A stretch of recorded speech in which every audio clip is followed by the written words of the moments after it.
I was 14 years of age when I discovered the Fountainhead.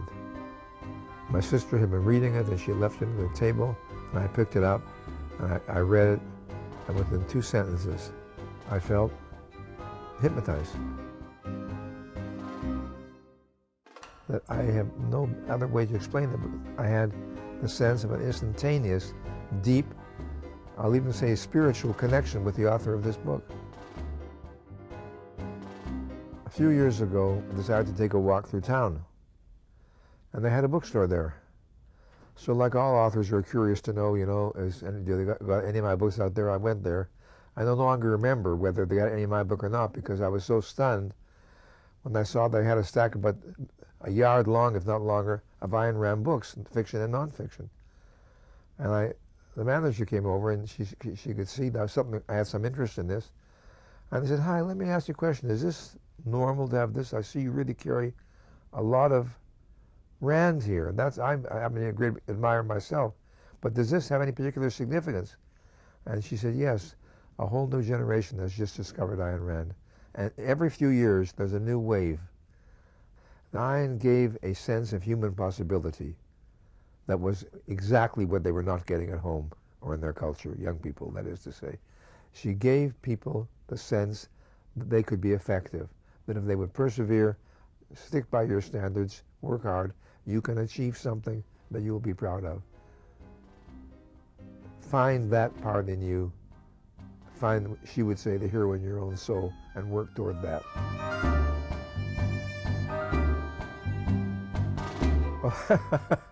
A is, of course, Aristotle's law of non-contradiction. It's a way of saying, identity, existence is identity, quoting Ayn Rand. That which is, quoting Ayn Rand and a few other people. So it's a way of asserting simply that a fact is a fact. Objectivism is a philosophy defined by Ayn Rand, which holds reason as the sole source of reliable human knowledge, that insists that a rational code of ethics is possible, is achievable by human beings, but the emphasis in that statement is rational. What is rational? Probably philosophers would have different opinions about that. I would understand it to simply mean, on an almost common sense basis, would mean supported by available information, facts, and the respect for information. That is to say, respect for facts as they are made manifest to us. So it's not the rationalism, as the term is used in philosophy, where a person can divine all the secrets of the universe from reason. False. Reason is a process of achieving knowledge. It is not itself the knowledge. The idea that a highly rational person is not at the same time a passionately emotional one is completely false. In fact, almost the opposite is true. In my work as a psychotherapist, I tell clients, feel deeply to think clearly. It is through emotions that we are able to experience the significance of various facts or events or perceptions as they pertain to our well-being or the lack thereof. So emotions are means of experiencing the joy of life and the pain of life, the pleasure of love and the pain of love when it is lost, and so on.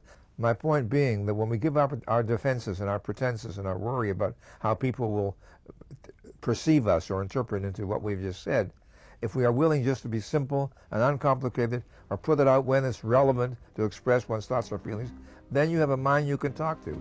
Then you can understand the other person better, and vice versa. Rand liked paradox.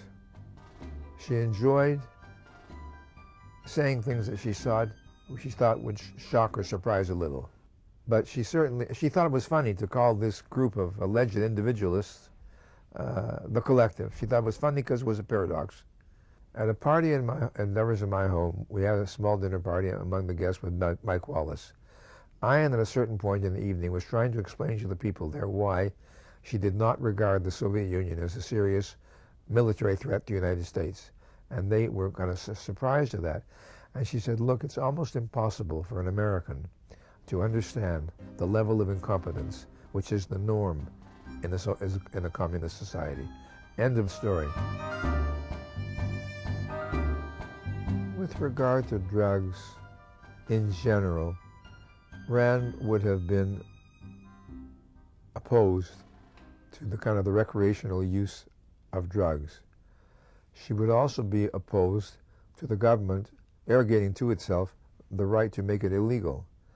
She would argue that people certainly have a right about what they put into their own bodies. So we may say, well, we think a rational person wouldn't do this, but that led me to show her an article which I've been reading, which was suggesting that marijuana could confer some very interesting mental results that are worth experiencing. If you smoke it, we're going to take it in a biscuit. And I showed her the article, or I summarized, or I forget which. And I don't know what mood she was in that night, but she said, well, let's get some and try it. I almost passed out. I mean, this is too much. Tomorrow she won't remember this. Let it be right now, because this is, I can't believe, nobody will believe me. I was bothered. There was no way to name, who am I? We didn't have objectivism yet, you know. And then somewhere, I have no idea how, I came across the word libertarian. And I gathered that that meant like a minimalist view of the proper functions of state, of the government. And I said to Ayn, I think that could be a very good name for our political philosophy, because it's not a word in general use now. And we like to have something for us to call ourselves. So Ayn says, we're advocates of laissez-faire capitalism. I said, Ayn, that doesn't do it, because on two grounds. Number one, it puts the emphasis on business, as though the most important thing about libertarianism is business, or the freedom of the marketplace. But we need something more broad, something like what it basically is philosophically, globally, not where it stands politically. But she was still using conventional language like a Republican, a conservative, not. And I would say to her, why do you commonly tell people you're a conservative? You're no more a conservative than my pussycat. You know, I said, none of us are. We're not Republicans and we're not conservatives. Why do you use that language? I can't understand that. And she thought, and she said, well, you're absolutely right. What we really are is something like radicals for capitalism. If you are going to offer a new and global code of ethics, as Rand saw herself doing, every code of ethics has to include something about redemption, has to include something about people making bad choices, even immoral choices, but pulling their life together, correcting whatever they did wrong as best they can, and getting on with their life. There is no treatment of regeneration of your life. There is no treatment of the motion from failure to success in the moral sphere. In errors of knowledge, we would say, well, of course, we can always correct errors of knowledge, but errors of morality, for example, somebody would say, Rand doesn't have any kind of truck for people who make mistakes.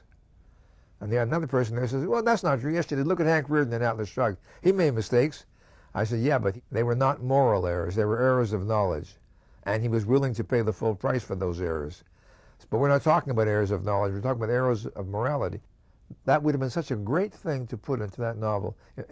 If you had a bad guy who was almost as bad in some ways as the good guys, and then you show redemption, now you're talking about something. Because everybody on this planet has done things they wish they had done differently, and does things they may be a little bit ashamed of now or embarrassed by now. So what? Welcome to the human race. The real thing that separates, in my books, the good guys and the not so hot guys is, what do you want to do about it now?